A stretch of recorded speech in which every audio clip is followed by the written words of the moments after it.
ගතින් නෙමේ මනසින් සියල්ල අතාරින්න පුරුදු වෙන්න. හැම එකක්ම නැති වෙනවා. මොකක්ද නැති වෙන්නේ නැත්තේ? අපේ පෙම්වතා පෙම්වතිය නැති වෙනවා. බිරිඳ නැති වෙනවා. දරුවෝ නැති වෙනවා. ස්වාමියා නැති වෙනවා. අම්මගේ තාත්තගේ ගුණය නැති වෙනවා. යාළුවෝ නැති අපිත් නැති වෙනවානේ. කවුද දන්නේ හෙට ඇස් දෙක පෙනේද නැද්ද කියලා? කාට මොක කෙරුවත් කමක් නෑ. අන්තිමේට අපිට අපි විතරයි කියන එක මතක තියාගන්න.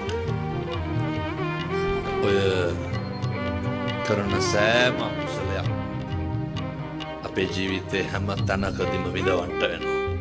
ඊළඟ එක අනේකමත් අපේ ජීවිතය තීරණය කරන්න එපා. පින් පව් කඩා වැටීම අනේකමත් තීන්දුව තීරණ ගන්න එපා. මෙහෙම දේශනා කරේ කාලෙකින් හම්බෙච්ච මනුෂ්‍යාත්ම භාවය නිකම් නිස්කාරණේ නාස්ති කරගන්න එපා. අද ඒ මරු පින් කරගන්නේ කුමටද කුසලට කම්මැලි වන්නේ. හොඳ සත්පුරුෂ විදියට ජීවත් වෙන්න.